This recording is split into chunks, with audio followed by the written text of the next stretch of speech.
3, 2, 1, go!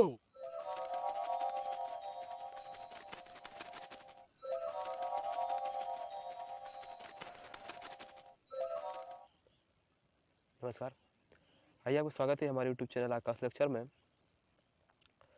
और आज का जो हमारा सेशन रहने वाला है वो बहुत ही हिट होने वाला है, ज़बरदस्त होने वाला है। और आप बने रहिए हमारे साथ हमारे यूट्यूब चैनल आकाश लेक्चर में। और अगर अभी तक आपने हमारे चैनल को सब्सक्राइब नहीं किया है तो चैनल को सब्सक्राइब जरूर कर लें और बेल आइकन को प्रेस कर दें, ठीक है। जैसा कि अभी तक हम एक से एक हिट जो है लेक्चर लाते रहे हैं और लाते रहेंगे, ठीक है। तो आप सोचें समझें उसके लिए और हमारे साथ बने रहें, ठीक है। तो आपको जो करना है, सबसे पहले हमारे चैनल को सब्सक्राइब करें। और अगर आपको हमारे पीडीएफ चाहिए तो हमारे डिस्क्रिप्शन में, इस वीडियो के डिस्क्रिप्शन में एक लिंक दिया गया है टेलीग्राम ग्रुप को। वहाँ पर जाके आप टेलीग्राम ग्रुप को ज्वाइन कीजिए और वहाँ से आप हमारे सारे के सारे जो पीडीएफ उपलब्ध हैं उनको आप डाउनलोड कर सकते हैं, ठीक है। और हमें आप इंस्टाग्राम हैंडल पर भी फॉलो कीजिए। वहाँ हमारे सेशन की नई पुराने सभी सेशनों की अपडेट आती रहती है, ठीक है। तो हम अब शुरुआत करते हैं आज के लेक्चर की, ठीक है। तो इसकी शुरुआत करने से पहले हम आपसे कहेंगे आप जल्दी जल्दी इस लेक्चर को अपने दोस्तों तक शेयर कर दीजिए, ठीक है। तो अब हम शुरुआत करेंगे। तो हम अब करते हैं आज का लेक्चर शुरू, ठीक है।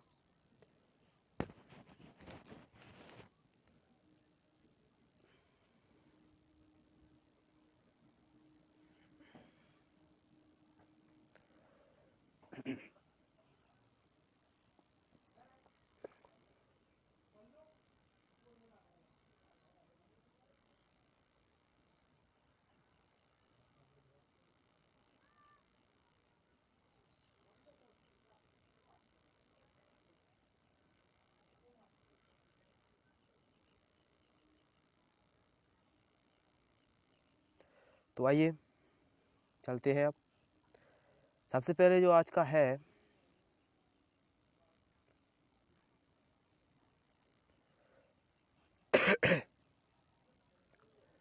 थोड़ा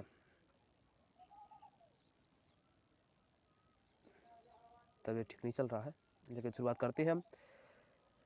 कोशिका चक्र का जो है चित्रात्मक विवरण दिया गया है। इसमें जो कोशिका चक्र होता है उसका क्या दिया गया, इसमें चित्रात्मक विवरण दिया गया है। यानी कोशिका चक्र कहाँ से शुरू होता है और कहाँ पर जाकर वो खत्म हो जाता है, ठीक है। तो ये कोशिका चक्र है, ये कोशिका चक्र जो कोशिका द्रव्य विभाजन होता है वहाँ से इसका क्या होता है, प्रारंभ होता है कोशिका चक्र का। अब कोशिका चक्र इन तीन अवस्थाओं से प्रारंभ होकर गुजरता है। तो कोशिका चक्र सबसे पहले जीवन अवस्था में आता है। जीवन अवस्था से एस अवस्था पूरी तय कर ये G2 अवस्था में पहुंचता है और G2 अवस्था से फिर ये G0 अवस्था में आ जाता है। इसको हम क्या बोलते हैं, निष्क्रिय, इसको हम बोलते हैं निष्क्रिय अवस्था। तो इस निष्क्रिय अवस्था में क्या होता है, वो आ जाता है। अब इस निष्क्रिय अवस्था का जो सबसे मतलब इसमें कोशिका का ना तो द्रव्य विभाजन होता है ना कोशिका विभाजन होती है, इसके लिए आप समझ लीजिए, ठीक है। तो जो हमारा है ये अवस्था होती है, यहाँ पर क्या हो जाता है, कोशिका द्रव्य विभाजन, यानी कि सारी की सारी क्रियाएं बंद हो जाती हैं और कोशिका जो है वो निष्क्रिय अवस्था में यहाँ पर आ जाती है। किस अवस्था में आ जाती है, यहाँ पर निष्क्रिय अवस्था में यहाँ पर कोशिका आ जाती है। आप इसको याद रखें, ठीक है। अब हम आगे चलते हैं। ये तो हमने थोड़ा आपको क्लू दिया था इस पार्ट के लिए, लेकिन अब हम इस पार्ट को आगे बढ़ाते हैं। तो सबसे पहले इसमें क्या आता है, इसमें सबसे पहले जो आता है वो हैगा कोशिका चक्र की प्रवस्था कौन कौन सी होती है, ठीक है। अब कोशिका चक्र की जो प्रवस्था है वो कौन कौन सी होती है, तो हम इसका जो चित्रात्मक विवरण हैगा उसी के माध्यम से इसको हम देखते चलेंगे आगे। तो क्या होता है कि एक प्रारूपिक यूकैरियोटिक चक्र का उदाहरण मनुष्य की कोशिकाओं की संवर्धन में होता है। जो मनुष्य की कोशिकाएं होती हैं उनके संवर्धन में होता है, ठीक है, जो लगभग प्रत्येक 24 घंटे में विभाजित होती रहती है। यानी क्या होता है, जो मनुष्य की कोशिकाएं होती है वो प्रत्येक 24 घंटे में विभाजित होती रहती हैं, ठीक है। जो 24 घंटे होती है उनमें क्या हो जाती है, वो विभाजित होती रहती है मनुष्य की कोशिकाएं। इसको आप याद रखें, ठीक है। अब आता है यद्यपि कोशिका चक्र की यदि अवधि एक ही जीव से दूसरे जीव की एक कोशिकाओं से दूसरे कोशिका प्रारूप के लिए बदल दी जाती है, तो उदाहरण के लिए क्या हो जाता है, उदाहरण के लिए ईस्ट के जो कोशिका चक्र होता है वो पूर्ण होने में लगभग 90 मिनट लगते हैं। क्या होता है, जो ईस्ट में जो कोशिका चक्र होता है उसको पूर्ण होने में लगभग कितने मिनट लगते हैं, उसको पूर्ण होने में लगभग लगते हैं 90 मिनट। तो 90 मिनट में वो कोशिका चक्र क्या हो जाता है, पूर्ण हो जाता है, ठीक है। आप इसको याद रखें। अब हम आ जाते हैं आगे। आगे इसमें दे रखा है कि कोशिका चक्र की दो मूल प्रवस्थाएं होती है। अब कोशिका चक्र की कितनी मूल प्रवस्थाएं होती है भाई, कोशिका चक्र की दो मूल प्रवस्थाएं होती है। कितनी होती है, दो मूल प्रवस्थाएं होती हैं, ठीक है। पहली होती है वो हो जाती है अपनी, पहली जो मूल प्रवस्था होती है वो क्या होती है, वो होती है अंतरावस्था, क्या होती है, वो अंतरावस्था होती है। पहली जो प्रवस्था होती है उसको बोलते हैं हम अंतरावस्था, यानी इंटरफेज। पहली अवस्था होती है उसे इंटरफेज बोलते हैं, और दूसरी होती है उसे एम प्रवस्था बोलते हैं, यानी सूत्री विभाजन जो होता है उसको क्या बोलते हैं हम, सूत्री विभाजन। म्यूटोसिस होती है ना, उसी को हम बोलते हैं एम प्रवस्था, यानी म्यूटोसिस होती है उसको बोलते हैं सूत्रीय विभाजन। क्या बोलते हैं उसको, सूत्रीय विभाजन बोलते हैं, ठीक है। आप इसको याद रखें, उसको क्या बोलते हैं हम, उसको बोलते हैं हम सूत्रीय विभाजन। तो सूत्रीय विभाजन में हम आगे देखेंगे उसके लिए। तो सबसे पहले हम शुरुआत करते हैं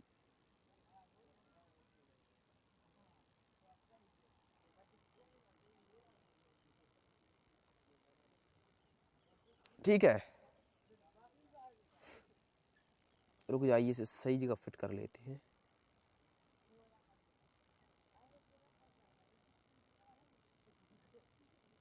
चलिए, बिल्कुल एक नंबर हो गया है।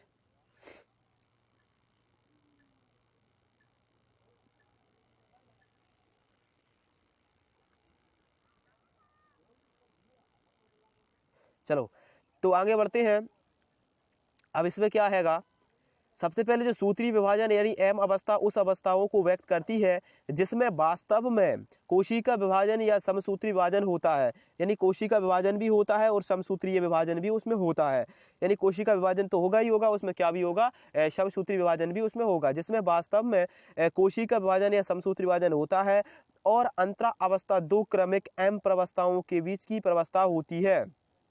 यानी जो अंतरा अवस्था होती है, अंतरा अवस्था दो क्रमिक, कितनी, दो क्रमिक होती है। वो कौन, दो क्रमिक एम प्रवस्थाओं के बीच की अवस्था होती है। दो क्रमिक एम प्रवस्थाओं के बीच की जो अवस्था होती है उसे हम क्या बोलते हैं, अंतरावस्था उसे बोलते हैं, ठीक है। आप इसको याद रख लीजिए। अब आगे चलते यह ध्यान देने योग्य महत्व की बात है कि मनुष्य की कोशिकाओं में औसतन अवधि 24 घंटे होती है। यानी मनुष्य की जो एक कोशिका विभाजन पूर्ण होता है वो 24 घंटे की अवधि में पूर्ण होता है। मनुष्य का एक कोशिका विभाजन कितने घंटे की अवधि में पूर्ण होता है भाई, 24 घंटे की अवधि में पूर्ण होता है मनुष्य में एक कोशिका विभाजन, ठीक है। विभाजन सिर्फ लगभग ठीक है 1 घंटे का पूर्ण हो जाता है, ठीक है, जिसमें कोशिका चक्र में कुल अवधि 5% से भी अधिक की अवधि अंतरावस्थाओं को व्यतीत करती है, ठीक है। ये हमको कुछ नहीं देखना है। अब हम चलते हैं आगे, जो आगे अपना है उसको देखेंगे। एक एम प्रवस्था आरंभ केंद्र में विभाजन कैरियोकाइनेसिस कहते हैं। यानी एक एम प्रवस्था का केंद्रक विभाजन होता है, एक एम प्रवस्था का क्या होता है, केंद्रक विभाजन होता है, उसे बोलते हैं कैरियोकाइनेसिस। केंद्रक विभाजन को क्या बोलते हैं हम, कैरियोकाइनेसिस बोलते हैं। केंद्रक विभाजन को हम बोलते हैं कैरियोकाइनेसिस। तो एक प्रारंभ केंद्रक विभाजन यानी कैरियोकाइनेसिस से होता है। यानी जो एम प्रवस्था होती है उसका आरंभ कहाँ से होता है, एम प्रवस्था का आरंभ एक केंद्रक विभाजन यानी कैरियोकाइनेसिस से होता है। किसका होता है, एम प्रवस्था का आरंभ कैरियोकाइनेसिस से होता है। आप इसको याद रखिए। यानी जैसे ही केंद्रक विभाजन शुरू हो जाएगा और एम प्रवस्था का क्या हो जाएगा, प्रारंभ हो जाएगा, ठीक है। कैरियोकाइनेसिस का जो प्रारंभ होता है वो कहाँ से होता है, केंद्रक विभाजन से होता है, ठीक है। इसको आप याद रख, ठीक है। तो अब हम आगे चलते हैं। अब इसमें सबसे पहले क्या हो जाता है, सबसे पहले इस अवस्था में होता है केंद्रक का विभाजन केंद्रक विभाजन होगा।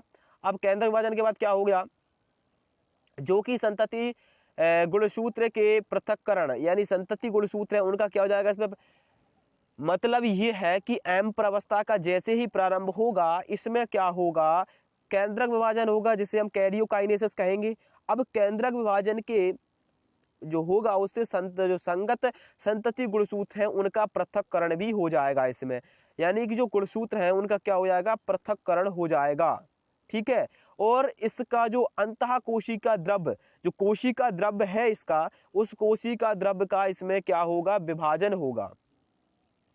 केंद्रक विभाजन सबसे पहले एम प्रवस्था है, तो उसमें याद रखना है सबसे पहले क्या होता है, उसमें केंद्रक का विभाजन होता है। अब केंद्रक विभाजन हुआ, अब केंद्रक विभाजन के बाद इसमें क्या होना है, जैसे अपना केंद्रक विभाजन हुआ, केंद्रक विभाजन के बाद इसमें जो इसके गुणसूत्रों थे संतति कोशिकाओं का, उनका क्या हो गया, पृथक्करण हो गया। गुणसूत्रों के पृथक्करण के बाद इसमें जो कोशिका द्रव्य है उसका विभाजन होगा, जिसे हम क्या कहेंगे, साइटोकाइनेसिस कहेंगे। कोशिका द्रव्य विभाजन को हम क्या कहते हैं भाई, साइटोकाइनेसिस कहते हैं। आप इसको याद रखिए, साइटोकाइनेसिस कहते हैं कोशिका द्रव्य विभाजन को, और कैरियोकाइनेसिस कहते हैं हम केंद्रक विभाजन को। आप इसको भी याद रखें, ठीक है। अब आते हैं अंतरावस्था को, विश्राम प्रवस्था भी कहते हैं। जो अंतरावस्था होती है उसको हम क्या कहते हैं, विश्राम अवस्था, यानी उस अवस्था में कोई विभाजन नहीं होता है, विश्राम में कोशिका पहुंच जाती है। ठीक है, इसको याद रखें। अब हम आगे चलते हैं कि यह भय अवस्था होती है जिसमें कोशिका विभाजन के लिए तैयार होती है। मतलब जो एम अवस्था होती है, एम अवस्था में कोशिका विभाजन के लिए तैयार होती है कोशिका विभाजन के लिए एम अवस्था में। ठीक है, इसको याद रखें आप। ठीक है, तो तैयार होती है कोशिका इस अवस्था में, और इस दौरान क्रमबद्ध तरीके से कोशिका वृद्धि व डीएनए का प्रतिकृतिकरण दोनों होते हैं। और इस अवस्था में क्या होता है, कोशिका का जो वृद्धि होती है और डीएनए का प्रतिकृतिकरण भी इसी अवस्था में होता है। यानी कि जो कोशिका का जो वृद्धि है वो भी इसी अवस्था में होगी, और डीएनए का जो प्रतिकृतिकरण है वो भी इसी अवस्था में होता ही है। ठीक है, किस अवस्था में होता है भाई, एम अवस्था में, यानी कि सूत्री विभाजन की जो अवस्था होती है उसी में ये सब होता है। इसमें देखो सबसे पहले क्या हो जाएगा, केंद्रक विभाजन को क्या बोलेंगे, कैरियोकाइनेसिस बोलेंगे। जब केंद्रक विभाजन होगा फिर इसमें संतति कोशिकाओं में गुणसूत्रों का पृथक्करण होगा जिसे सूत्री विभाजन बोलेंगे। अब इसमें संतति गुणसूत्रों के पृथक्करण के बाद इसमें कोशिका जो द्रव्य है वो भी विभाजन हो जाएगा जिसे साइटोकाइनेसिस बोलेंगे। अब कोशिका इतना हो जाता है, इसमें जो कोशिका होती है वो विभाजन के लिए तैयार हो जाती है। ठीक है, अब फिर इसमें क्या होगा, इसमें कोशिका की वृद्धि होना प्रारंभ हो जाएगी, डीएनए का प्रतिकृतिकरण भी होना इसी अवस्था में प्रारंभ हो जाएगा। आप इसके लिए याद रखें, इसमें अवस्था में क्या होता है, क्रमबद्ध तरीके से कोशिका वृद्धि होती है और डीएनए का प्रतिकृतिकरण भी इसी अवस्था में होना प्रारंभ हो जाता है। ठीक है, अब हम चलते हैं आगे, दूसरी स्लाइड पे चलते हैं। इसमें कह रहा है अंतरावस्थाओं को 3 प्रावस्थाओं में विभाजित किया गया है। जो अंतरावस्था होती है उसे 3 प्रावस्थाओं में विभाजित किया गया है। वो कौन कौन सी प्रावस्था है, सबसे जो पहली है वो है अपनी पश्चसूत्री अंतराकाल प्रावस्था, जीवन पेज। आपको इसमें इतना लंबा चौड़ा इसका नाम याद नहीं रखना है, इसमें सिर्फ आपको ये याद रखना है जीवन page, S page, G2 page. कौन कौन से होते हैं उनको देखेंगे, लेकिन एक बार नाम जरूर याद कर लें इसका। क्या होता है, पश्चसूत्री अंतराकाल प्रावस्था जीवन अवस्था, संश्लेषण प्रावस्था एस अवस्था, संश्लेषण प्रावस्था एस अवस्था, और पूर्व सूत्री विभाजन अंतराकाल प्रावस्था यानी कि G2 प्रावस्था। ठीक है, इसके लिए आप वहां पर लिख लें। ठीक है, आप लिख लें, आगे चलते हैं, देख लीजिए। चलो, पश्चसूत्री अंतराकाल प्रावस्था में जीवन पेज में सूत्री जो समसूत्री विभाजन एक एवं डीएनए प्रतिकृतिकरण के बीच अंतराकाल को प्रदर्शित करता है। ठीक है,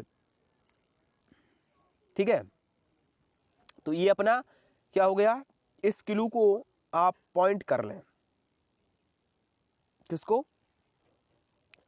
कि एक जो पश्चसूत्री यानी पश्चसूत्री अंतराकाल प्रावस्थाओं में यानी जीवन पेज में, जो जीवन पेज होता है उसमें समसूत्री विभाजन एवं डीएनए प्रतिकृतिकरण, समसूत्री विभाजन एवं डीएनए प्रतिकृतिकरण के बीच की अंतराकाल प्रावस्था होती है। यानी कि जो जीवन पेज होता है वो समसूत्री विभाजन ये हमने अगला देखा था, उसमें क्या था, डीएनए की वृद्धि हो रही थी और उसका प्रतिकृतिकरण हो रहा था। ठीक है, तो इसमें हमको क्या देखना है कि इसमें जो है वो समसूत्री विभाजन और डीएनए प्रतिकृतिकरण की जो बीच की अवस्था होती है या अंतराल होता है, उसको ये प्रदर्शित करती है, यानी उसके बीच की अवस्था ये होती है कौन सी, जीवन अवस्था। ठीक है, तो जीवन प्रवस्थाओं में कोशिका उपापचय रूप से, जो कोशिका है वो उपापचय रूप से सक्रिय होती है एवं लगातार वृद्धि करती रहती है। क्या करती रहती है, लगातार वृद्धि करती रहती है और उपापचय रूप से सक्रिय होती है। आप इसको भी याद रखें, इस अवस्था में कोशिका उपापचय रूप से सक्रिय होती है। उपापचय रूप से कैसी हो जाती है, इसमें उपापचय रूप से सक्रिय हो जाती है और जो है डीएनए प्रतिकृतिकरण इसमें नहीं होता है। कोशिका इसमें वृद्धि अवश्य करती है लेकिन इसमें डीएनए प्रतिकृतिकरण है वो इसमें नहीं होता है। ठीक है, आप इसको याद रखें, इसमें डीएनए प्रतिकृतिकरण नहीं होता है। इस अवस्था में सिर्फ कोशिका वृद्धि करती है और उपापचय रूप से सक्रिय हो जाती है। और भी है इसमें कुछ क्लू, उनको भी हम आगे देखते चलेंगे। और क्या कह रहा है, एक एस फेज, अब एस फेज अवस्था आ जाती है। कौन सी, एस फेज अवस्था। कौन सी अवस्था आती है, एस फेज अवस्था में इसे संश्लेषण प्रवस्था कहते हैं। हमने आगे देखा था के दौरान डीएनए का निर्माण, इसमें डीएनए का निर्माण हो जाता है। एस अवस्था में देख रहे हैं अब हम, क्या होता है, इसमें डीएनए का निर्माण हो जाता है। इसमें प्रतिकृतिकरण, जो प्रतिकृति है वो भी होता है और डीएनए की मात्रा इसमें कैसी हो जाती है, दोगुनी हो जाती है। कितनी हो जाती है, दुगनी, यानी 2n या 2c थी इसमें डीएनए की मात्रा, 4c इसमें डीएनए की मात्रा हो जाती है। 2c से कितनी हो जाती है, 4c इसमें डीएनए की मात्रा हो जाती है। यानी इसमें डीएनए की मात्रा दोगुनी हो जाती है। कितनी हो जाती है, दोगुनी हो जाती है। इसको आप याद रखें। तो इसमें क्या है, यदि डीएनए की प्रारंभिक मात्रा को 2c के रूप में व्यक्त करें, किसके रूप में, 2c के रूप में इसे हम व्यक्त करें यदि, तो 2c के रूप में अगर हम इसे व्यक्त करें तो चिन्हित किया जाए, यदि उसे 2c के रूप में चिन्हित किया जाए तो बढ़कर वह 4c हो जाती है।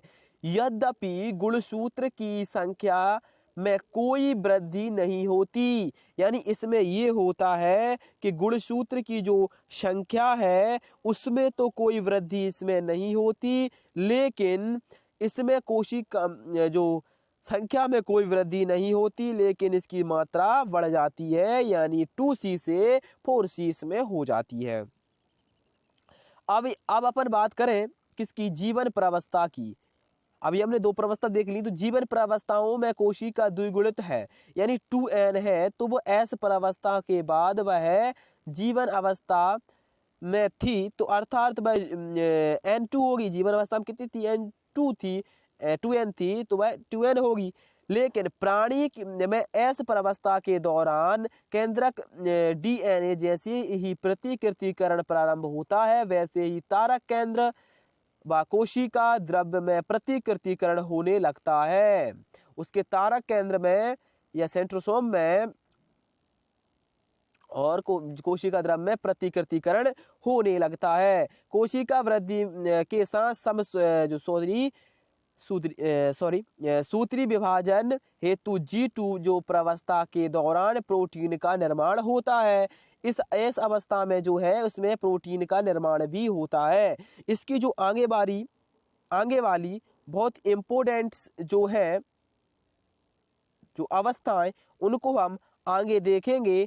किसी कारण बस हमारा थोड़ा सिस्टम में प्रॉब्लम आ गया है, ठीक है, तो इसको हमने कर लिया था। अब हम देखते हैं आगे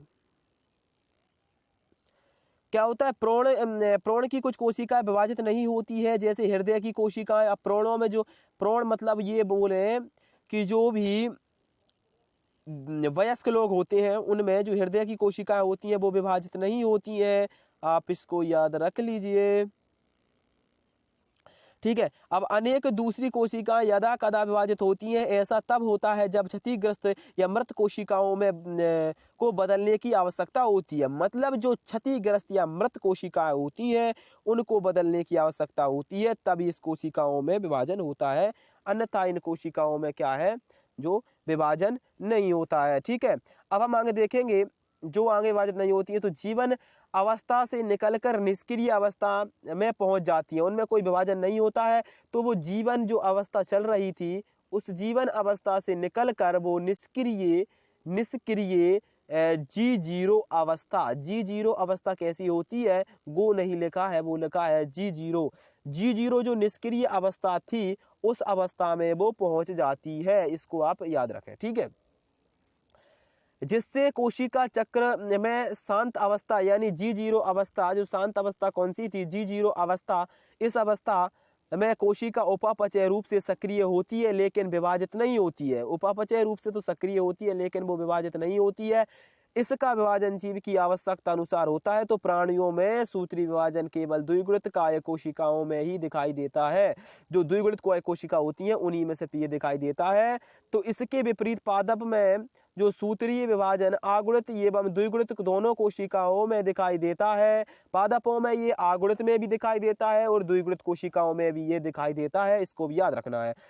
तो पादपों की पीढ़ी एकांतरण के उदाहरण को याद करते हुए पादप जातियों और अवस्थाओं की पहचान करें, जिसमें आगुणित कोशिकाओं की सूत्री विभाजन को दिखाई पड़ता है। ठीक है। आप इसके बारे में आप खुद स्वयं जानकारी ग्रहण करें या प्राप्त करें, ये NCERT बोल रही है।